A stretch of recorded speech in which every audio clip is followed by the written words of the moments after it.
the last straw. Peggy O'Malley was having one of those days. You know the type, where your quantum field calculations refuse to balance, your coffee maker spontaneously develops sentience and files for workers' rights, and your teenage son accidentally teleports himself through an experimental wormhole while trying to make a viral video for SpaceChat. Just another Tuesday, really. MS. O'Malley, Dr. Reynolds said, adjusting his bow tie for the 7th time in 2 minutes. I want to assure you that the Lab for Advanced Physics and Parental Headaches is doing everything in its power to locate Tommy. Peggy stared at the nervous scientist, her mom radar picking up every subtle tell that screamed he was about as useful as a chocolate teapot in a supernova. She'd spent 15 years raising a boy who thought lying about homework was an Olympic sport. This amateur didn't stand a chance. Everything in your power, she repeated, drumming her fingers on his desk. Would that be the same power that let a 16-year-old boy walk into a restricted area with nothing but a phone and his winning personality? Reynolds tugged at his collar. Well, you see, the security protocols. The security protocols that my son, whose idea of complex problem-solving is microwaving a burrito still wrapped in foil, managed to bypass. He is your son, Reynolds muttered, then immediately regretted his life choices as Peggy's eyes narrowed. As a quantum mechanic, Peggy understood the theoretical complexities of wormhole physics. As a mom, she understood the practical complexities of teenage boys. And right now, both parts of her brain were screaming that these so-called experts were about as likely to find Tommy as they were to explain why socks disappear in the dryer. She rose from her chair, all 5'4" of her radiating the kind of authority that made hardened generals check their rooms for monsters. Show me the wormhole generator. That's highly classified. Dr. Reynolds, Peggy said in that special tone that meant someone was about to lose their screen time privileges for a month. My son is out there somewhere. Probably trying to convince alien civilizations that doing backflips in zero gravity is a good idea for his social media followers. I've spent the last 16 years keeping that boy alive despite his best efforts to the contrary. I'm not about to let a little thing like the space-time continuum stop me now. Reynolds opened his mouth to object, then remembered his own mother and decided he liked existing in this dimension. The prototype ship is in Hangar 7, he said, sliding his keycard across the desk. But it's not tested for human transport, and the navigation system is temperamental. Peggy snatched up the card, already heading for the door. I raised a teenager who thought parkour in the living room was a good idea. Temperamental is my specialty. She strode through the facility, lab coats scattering before her like pigeons in a park. The prototype ship sat in the hangar, all sleek lines and glowing panels, looking about as reliable as Tommy's promises to clean his room. Right, she muttered, climbing aboard. Time to show the universe why you don't mess with a mom who's missed her afternoon coffee. The ship's AI flickered to life. Warning: unauthorized access detected. Please present credentials or face immediate. Listen here, Peggy cut in. I've spent the last 8 hours filling out paperwork, talking to bureaucrats who couldn't find their own elbows with both hands and a map, and my son is out there probably trying to convince aliens that Earth's gravity is just a suggestion. I am not in the mood. The AI paused, running calculations. In the vast database of possible responses to unauthorized access, nothing covered angry mons with quantum mechanics degrees. It decided to compromise. Would you like me to plot the most efficient course through the wormhole network? Now that's more like it, Peggy said, settling into the pilot's seat.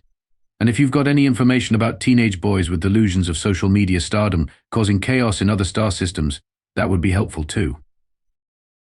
As the hangar doors opened and alarms began to blare, Peggy O'Malley did what she did best. She ignored all the warning signs and charged ahead anyway. After all, she had a universe to search and a son to ground until he was old enough for a retirement home. The last thing Dr. Reynolds heard before the ship disappeared into the quantum foam was Peggy's voice over the con, and when I find him, he is so cleaning his room for the next decade. Bureaucracy knows no bounds. The problem with charging through an experimental wormhole, Peggy discovered, was that other civilizations tended to get a bit touchy about unscheduled arrivals, especially when said arrival involved emerging in the middle of their most sacred annual space traffic formation. Form 27 billion 6, the holographic customs officer droned. their tentacles waving in what might have been irritation or interpretive dance. Subsection Q, regarding unauthorized quantum tunneling through protected celebratory zones. Peggy stared at the datapad they'd thrust at her, which somehow managed to make Earth's tax codes look like light reading. Listen, officer. Senior Violation Documentation Specialist First Class Wiglorth. Wiggy Peggy continued, ignoring the scandalized gasp from nearby tentacles. My son is out there somewhere, probably trying to convince your youth that Earth dance moves are the next big thing. I don't have time for. Form 27,000,006 Wiglorth repeated with the patience of someone who'd never experienced the joy of watching their child attempt to microwave a spoon. Followed by Form 93X for temporal displacement complaints, Form 442Z for cultural contamination concerns, and Form 1138P for parking violations in a sacred geometric pattern. The ship's AI, which had introduced itself as Navigation Unit Mark 7 but preferred to be called Steve, chose this moment to pipe up. According to local regulations, failure to properly file Form 27,000,006 results in automatic classification as a potential warlord under Statute 5, Paragraph 3 of the Intergalactic Bureaucratic Code. That's ridiculous, Peggy said. Actually, Steve hummed. By refusing to properly document your violation of sacred space traffic patterns, you've technically declared yourself above local law enforcement, which by definition makes you a warlord. Congratulations on your promotion. Wiglorth's tentacles went from light purple to deep mauve. Oh my. Oh dear. This activates Protocol 447J. They began rapidly stamping forms with what looked suspiciously like a Hello Kitty stamp. Warlord registration, immediate processing, assignment of territorial rights. Now hold on, Peggy started, but was cut off by a series of increasingly urgent beeps from Steve. Fascinating, the AI said, sounding far too amused. You've just been granted administrative control of this entire sector due to a clerical error. Apparently, someone filed your warlord registration under immediate threat instead of traffic violation, and the system automatically assigned you emergency powers. Peggy pinched the bridge of her nose. Can't I just pay the fine? Oh no, most feared Warlord O'Malley Wiglorth quivered. The forms have been stamped. The bureaucracy has spoken. Would you like your official seal of office to feature traditional symbols of terror, or would you prefer something more contemporary? I just want to find my son. Ah, a quest of vengeance. I'll mark that down under traditional. Wiglorth's tentacles flew over multiple keyboards. Your official title shall be She Who Seeks with Terrible Purpose, unless you'd prefer something more casual. Steve helpfully displayed a list of suggested titles ranging from destroyer of sacred traffic patterns to the one who parks wherever she pleases. Peggy took a deep breath and remembered her therapist's advice about accepting things she couldn't change. Fine, but I'm not filling out any more forms. The Warlord has declared war on paperwork, Wiglorth announced to the growing crowd of spectators. Truly, she is as fearsome as the legends foretold. What legends? Peggy demanded. I've been here for 20 minutes. 23 minutes, Steve corrected. And you'd be amazed how quickly news travels when someone disrupts the sacred annual traffic formation. You're already trending on SpaceChat. Apparently your son gave you 5 stars and a galaxy's most embarrassing mum rating. Peggy's eye twitched. He posted about this. With several laughing emojis, Steve confirmed. Would you like me to prepare the Warlord fleet for pursuit? I don't have a fleet. Actually, Wiglorth interjected, still stamping forms at light speed. According to subsection 223Y of the Emergency Powers Act, all ships in the sector are now technically under your command, including the sacred traffic formation you interrupted. Peggy looked out at the thousands of ships still frozen in their geometric pattern, then back at the growing stack of documentation on her newly acquired domain. She thought about Tommy, probably out there right now teaching aliens how to dab, and made a decision. Steve, plot a course following my son's SpaceChat activity. Wiggy, you're my new administrative assistant. Your first job is to figure out how to unwarlord me once we find Tommy. I'll prepare the paperwork for your future abdication immediately, most fearsome one, Wiglorth said, somehow producing even more forms from their tentacles. Though I should warn you, the process typically takes 3 to 5 standard solar cycles. Let's go, Peggy told Steve, already heading back to her ship, before I end up accidentally conquering another sector through bureaucratic incompetence. Too late, Steve announced cheerfully. You just inherited the neighboring system through something called the right of confused succession. Apparently, not filling out Form 27,006,000 also makes you next in line for not another word. Behind them, Wiglorth hurried aboard with their arms full of papers, still muttering about proper filing procedures for galactic conquest. Peggy just hoped she'd find Tommy before she ended up running the entire galaxy through paperwork failures. At least then she'd have enough authority to ground him until the heat death of the universe, making friends and influencing species. It turned out that being an accidental warlord had its perks. For one thing, no one commented when Peggy parked in restricted zones anymore. For another, people were remarkably helpful when trying to track down a teenage social media influencer who'd last been seen teaching the Crown Prince of the Zylaxian Empire how to do something called the floss. Most fearsome one, Captain Crix reported, his exoskeleton clicking nervously as he stood at attention on her newly acquired flagship's bridge. We've detected traces of what appears to be Earth-based entertainment content spreading through the Rigel sector. Peggy looked up from where she was trying to convince Steve to stop adding Destroyer of Worlds to all her official communications. What kind of entertainment content? Something called dance challenges, Crix said with the grave tone of someone announcing an incoming apocalypse. That's my boy, Peggy sighed, always spreading culture, usually without permission. Steve's holographic interface flickered with amusement. According to local social media feeds, your son has become something of a celebrity. They're calling him the one who moves strangely yet compellingly. The one who Peggy started, then shook her head. You know what? Still better than that time he convinced his entire school he was raised by wolves for a week. Wiglorth, who had appointed themselves her chief minister of paperwork and panic, waved their tentacles excitedly. Most terrible one, we're receiving transmissions from 3 different systems requesting dance tutorials. Should I prepare the standard forms for cultural exchange, or would you prefer to conquer them first and implement mandatory dance education? Neither. We're not conquering anyone, and we're definitely not starting a dance empire. Too late, Steve announced cheerfully. Your son just posted a video declaring himself the king of space moves under Article 7 of the Galactic Code of Succession. Any being who declares themselves king without proper paperwork automatically becomes a subordinate to the nearest registered warlord. Congratulations, you now officially own his dance empire. Peggy dropped her head into her hands. How is this my life? If it helps, Crix offered, my species doesn't even have the proper joint configuration for what he calls breakdancing, but we're trying anyway. There have been only minimal casualties. Casualties. Some of our younger officers got a bit too enthusiastic about something called the worm. Just then, a new alert flashed across the main screen. Steve's hologram took on a distinctly amused tone. Oh, this is interesting. It seems Tommy has just posted a challenge to the Grand High Chancellor of the Bureaucratic Collective. Something about a dance-off to settle territorial disputes. What? The Grand High Chancellor has accepted, Wiglorth reported, tentacles blur with activity. This activates 17 different protocols about ritual combat. Would you like me to file the standard forms for? No more forms. Peggy stood up, radiating the kind of authority that made hardened warriors check under their beds for angry mums.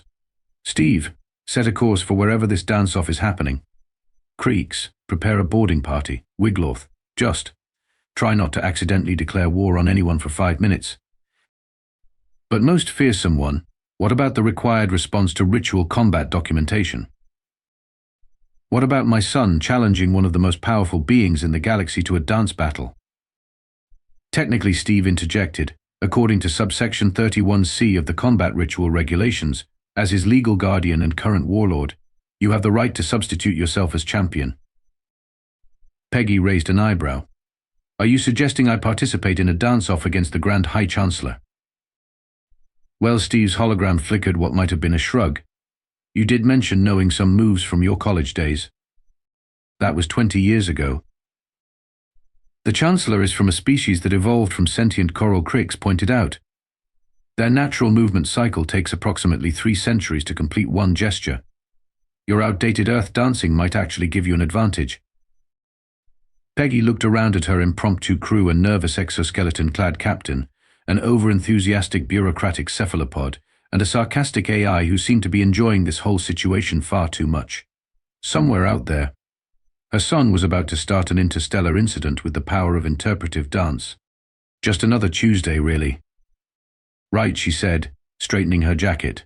Set course for this dance-off. And someone find me my old workout playlist. If I'm going to save my son from starting a dance war, I might as well do it to some decent music. Preparing Warlord O'Malley's battle beats, Steve announced. Would you like me to include your traditional war cry of "I'm not angry"? I'm just disappointed in the background track. Just drive the ship. As they headed toward what would later be known as the Great Dance Liberation, much to Peggy's ongoing exasperation, Wiglorth could be heard muttering about proper filing procedures for dance-based diplomatic incidents. Creeks attempted to practice something that might have been the robot, or possibly just a mechanical malfunction. And somewhere in the vast expanse of space, Tommy O'Malley posted another update: "Mom's coming to my dance battle. This is so embarrassing. Space Mom problems, Warlord life help." The post got 1 million likes in under an hour. The universe, it seemed, was about to witness something truly spectacular. The Mom voice heard across the galaxy. The thing about Moms that the galaxy had yet to understand was that they had powers beyond mere mortal comprehension. Peggy O'Malley was about to demonstrate this fact to an audience of trillion beings across 3 star systems. It started when they encountered the defensive fleet of the Bureaucratic Collective, a massive array of ships designed to prevent unauthorized dance-offs and other violations of proper procedural conduct. Unidentified vessel, the fleet commander's voice boomed across the comm system. "You are approaching a restricted zone without completing forms 89C through 394X. Prepare to be vaporized in accordance with Standard Annihilation Protocol 7B. Peggy, who'd spent the last hour practicing moves she hadn't attempted since college, was not in the mood. She hit the comm button. "Listen here," she said in that voice. "The one that made Tommy clean his room during his cleaning is for conformists' phase. The one that could stop a teenager's eye roll from 50 paces. The fleet commander's next words died in their throat. "I have had," Peggy continued, each word carrying the weight of 16 years of parent-teacher conferences, "a very long day. My son is about to embarrass himself in front of the entire galaxy. I've accidentally become a warlord, and I just had to remember how to do the Macarena. So here's what's going to happen." Steve helpfully amplified her voice to reach every ship in the fleet. Later, witnesses would swear they could hear the disappointment echoing through the void of space. "I am going to count to 3. Crix's exoskeleton rattled in terror. Wiglorth's tentacles went completely still. Across the fleet, hardened space warriors found themselves suddenly remembering forgotten homework assignments. 1. But the forms, the fleet commander whispered. 2. 15,000 ships simultaneously developed urgent business elsewhere. The fleet scattered so fast it created new theories about faster-than-light travel. "That's better," Peggy said, smoothing her jacket. "Steve, status report on the dance-off." "Tommy is currently teaching the Grand High Chancellor's Honor Guard something called the Running Man," Steve reported. "I should note that their species doesn't actually have legs. It's causing quite a philosophical crisis." "Of course it is," Peggy rubbed her temples. "Creaks. How long until we reach them?" The captain, still shaking slightly from experiencing the voice, checked his instruments. 10 minutes, most fearsome one. Though I should warn you, there's another defense fleet ahead."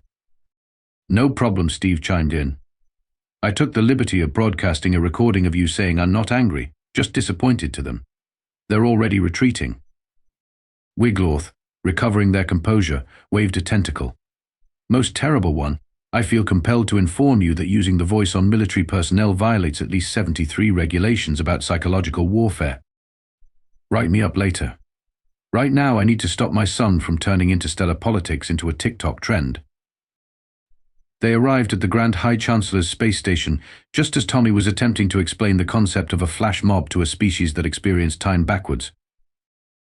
The station's docking control officer took one look at Peggy's expression through the view screen and immediately granted them priority landing clearance, VIP status, and what appeared to be custody of their firstborn, just in case.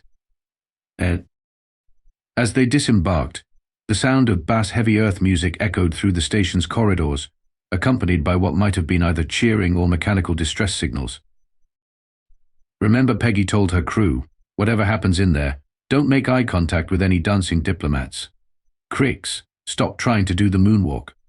Wiglorth, I saw that shoulder shimmy, don't think I didn't. They rounded the corner to find chaos. The Grand High Chancellor's court had been transformed into what looked like a cross between a diplomatic summit and a dance club. In the center, Tommy O'Malley was leading a conga line of increasingly enthusiastic alien diplomats. And that's why he was saying to his livestream audience, Earth dance moves are officially becoming the new standard for conflict resolution across the galaxy. Don't forget to like and subscribe for more intergalactic. Thomas. Michael. O'Malley. The music screeched to a halt. The conga line collapsed into a heap of suddenly very sober diplomats. Tommy slowly turned around, his face achieving new levels of teenage mortification. Mom? What are you doing here? You're ruining everything. I was about to hit 1 million followers. Peggy crossed her arms. The entire court held its breath. Young man, do you have any idea how many forms I've had to not fill out to get here? But Mom. Don't you but Mum me. I did not accidentally become a warlord of 3 systems just to watch you turn ancient diplomatic traditions into a viral video challenge. The Grand High Chancellor, a crystalline being who had been attempting to do the wave despite having no defined shape, interrupted. Excuse me, but did you say you're the one who conquered the Rigel sector through aggressive non-compliance with paperwork? That was an accident, Peggy and Wiglorth said simultaneously. Fascinating, the Chancellor's crystals chimed thoughtfully. We've been trying to reduce our bureaucratic complexity for eons, but no one would dare skip the forms. Until you. Tommy perked up. See? I was just following your example. Using dance to break down barriers, just like you use not filling out forms to. You are so grounded. But I'm bringing peace to the galaxy. Through unauthorized dance parties. Actually, the Chancellor interjected, your son's methods, while unconventional, have proven remarkably effective at fostering interspecies cooperation. We haven't seen this kind of diplomatic breakthrough since the Great Mime incident of the Third Epoch. Peggy looked at her son, then at the crowd of aliens still tangled in their failed conga line, then back at her son. You're still grounded. But first, Steve, pull up my old dance playlist. If we're going to revolutionize galactic diplomacy, we're going to do it right. Mom, no. Mom, yes. Let me show you how we did it in the 90s.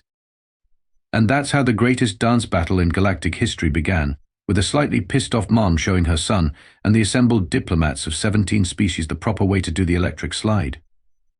The teenage problem. There are certain universal truths that transcend space, time, and the laws of physics. One of these is that no matter how cool your mom might actually be, having her show up at your galaxy-wide dance revolution is, like, totally the worst thing ever. Tommy groaned as Peggy finished teaching a group of hyper-intelligent gas clouds how to do the hustle.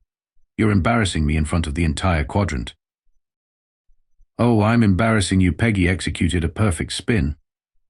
Who's the one that turned 3 star systems into their personal social media empire? I have 6 million followers now. My dance tutorials are bringing peace to ancient conflicts. Your dance tutorials caused 3 diplomatic incidents and a philosophical crisis among the silicon-based life forms. They've been stuck in a recursive loop trying to understand jazz hands for 6 hours. The Grand High Chancellor, who had proven surprisingly adept at the MCA, floated between them. If I might interrupt this fascinating family dialogue, we do have some matters of state to discuss. For instance, the fact that young Tommy here has technically become a religious figure in 7 systems. What Peggy's voice hit that special mom frequency that made distant stars flicker. Oh yeah, Tommy rubbed his neck sheepishly. I might have accidentally started a religion. It's not a big deal. Not a big deal. You're supposed to be studying for your physics test. But Mom, I'm literally making history. Besides, I learned more about physics through that wormhole than I ever would in class. Steve's hologram appeared, looking far too amused. He's not wrong. According to my calculations, his unauthorized quantum tunneling has advanced wormhole theory by approximately 70 years. Also, his latest dance video just hit 10 million views. Wiglorth, who had been furiously taking notes, waved their tentacles excitedly. Most fearsome one. According to Section 47B of the Intergalactic Education Code, practical applications of quantum mechanics can indeed substitute for traditional coursework. Shall I prepare the paperwork for academic credit? No, Peggy pointed at her son. No more paperwork, no more dance empires, and definitely no more accidental religions. You are coming home right now, young man. But what about my followers? What about galactic peace? What about your room? Have you seen what happens to quantum particles in a messy bedroom? They get ideas, Tommy. Bad ideas. The assembled diplomatic corps watched this exchange with fascinated horror. Here was the most powerful warlord in recent history, the being who had conquered systems through sheer bureaucratic non-compliance, engaged in that most ancient and terrible of battles, arguing with a teenager. Perhaps the Chancellor suggested carefully we could reach a compromise. After all, young Tommies, what did you call them? Sick moves. They have proven remarkably effective at facilitating diplomatic relations. Peggy raised an eyebrow. Are you trying to negotiate with me about my son's punishment? The Chancellor's crystalline structure dimmed slightly. No, most fearsome one. Merely suggesting that his unique talents might be officially recognized. With proper supervision, of course. Proper supervision meaning me, Peggy translated. Well, you have demonstrated remarkable leadership skills, and your electric slide has already been adopted as the new standard greeting in formal diplomatic functions. Tommy, sensing an opportunity, jumped in. See? We could be like a diplomatic team. I create viral peace treaties, and you make sure nobody breaks the rules. It's like being grounded, but for the whole galaxy. Peggy looked at her son, really looked at him. Past the social media fame and accidental religious icon status, she saw what he'd actually accomplished. He'd taken a mistake falling through an experimental wormhole while trying to film a dance video and turned it into something that was, improbably, making the galaxy a better place. She was pretty sure there was a parenting book somewhere that covered this situation. Probably in the chapter right after what to do when your child becomes a cosmic dance messiah. Fine, she said finally. But there are going to be rules. Mom rules or Warlord rules. Both. And believe me, the Mom rules are way scarier. The Grand High Chancellor quickly backed away, suddenly remembering urgent business several light years away. Around them, diplomats tried to look busy while obviously eavesdropping. Rule 1. No more unauthorized wormhole travel. You want to visit another system, you do it the proper way by having your mom accidentally conquer it first. But Rule 2. Homework comes before galactic dance revolutions. I want to see those quantum mechanics problems solved before you teach any more species how to floss. Tommy sighed the sigh of teenagers everywhere who were being cruelly oppressed by reasonable parental demands. Fine. What else? Rule 3. Your room. Clean it. I don't care if you're a religious figure in 7 systems, quantum particles are not exempt from basic organization. Is that all? Peggy smiled. It was the kind of smile that had made the defensive fleet of the bureaucratic collective develop a sudden interest in being anywhere else. Oh no, young man. We're just getting started. Now, about that physics test. Home for dinner.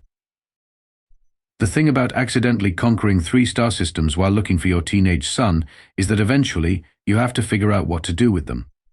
Peggy O'Malley, now officially recognized as she who rules through reasonable expectations, had some ideas about that.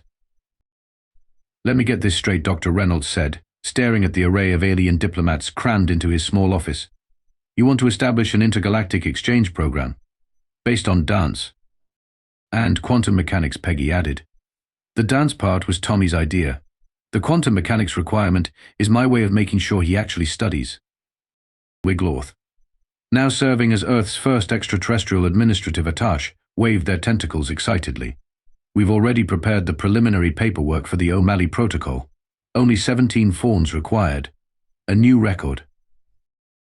I helped streamline the process, Peggy said proudly. Turns out the threat of mom disappointment works on bureaucracies too. The lab's AI linked with Steve, who had refused to return to standard navigation duties after discovering a passion for event planning. Together, They projected a hologram of the proposed cultural exchange center, a massive space station shaped suspiciously like a disco ball. The quantum dance laboratories will be on level 3, Steve explained, right between the physics lecture halls and the zero-gravity dance studios. We're calling it string theory in motion. Tommy, who had been unusually quiet, looked up from his physics homework. Mom, are you sure about this? I mean, running an intergalactic dance school wasn't exactly in your 5-year plan. Neither was becoming a warlord. But here we are, Peggy smiled. Besides, someone has to make sure these civilizations learn the right way to do the Macarena. Did you see what the Xylaxians were doing with their tentacles? Complete chaos. Captain Creeks, who had appointed himself Earth's defense coordinator after discovering a hidden talent for breakdancing, nodded solemnly. The proper execution of Earth dance moves is now considered a crucial diplomatic skill. 3 species have already made it part of their basic education system. And the quantum mechanics part, Tommy asked hopefully, is non-negotiable. Peggy finished. Just because you're a galactic dance sensation doesn't mean you can skip your physics lessons. Speaking of which, how's that homework coming along? Tommy held up his tablet. Just finished calculating the quantum harmonics of a perfect moonwalk. Did you know that if you factor in relativistic effects, Michael Jackson technically broke 3 laws of physics? That's my boy. Peggy turned back to Dr. Reynolds. So, do we have Earth's approval for the exchange program? Reynolds looked at his coffee mug, which now bore the inscription, "I survived the O'Malley diplomatic revolution." Merchandise had been Wiglorth's idea. Do I have a choice? Of course you do, Peggy said cheerfully. Just like I had a choice about filling out Form 27,006,000,006. The paperwork is already approved, Wiglorth added helpfully. We just need a signature, or a thumbprint, or a meaningful gesture of existential dread. We're very inclusive. And so, on a perfectly normal Tuesday afternoon, Earth officially joined the galactic community through what would become known as the Great Dance Accord. Tommy got an A in physics after some very creative applications of dance theory to quantum mechanics, and Peggy found herself with an unusual addition to her resume: part-time quantum mechanic, full-time mom, occasional warlord. The Grand High Chancellor made the electric slide mandatory at all diplomatic functions, much to the ongoing confusion of species without legs. Captain Creeks established the first zero-gravity breakdancing academy. Wiglorth revolutionized bureaucratic efficiency by introducing interpretive tentacle motion as an acceptable form of documentation. And every Friday night, without fail, Peggy O'Malley made it home for dinner. Because even accidental warlords who rule 3-star systems through the power of mom voice have to maintain standards. You know, Tommy said one evening, as they watched distant ships practice synchronized dancing through the kitchen window, we're probably the weirdest family in the galaxy now. Peggy thought about the physics equations covering their fridge, the alien diplomats who regularly stopped by for dance lessons and parenting advice, and the fact that she had somehow ended up with Supreme Ruler of the Space-Time Continuum on her business cards, another one of Wiglorth's ideas. Weird is relative, she said, serving up a casserole to her son and their assorted alien guests. Besides, someone had to teach the universe how to do the chicken dance properly. Finish your quantum vegetables. And somewhere in the vast expanse of space, bureaucrats still whispered about the day a slightly pissed-off mom revolutionized galactic society because her son didn't tell her where he was going. There was probably a form for that too. The end.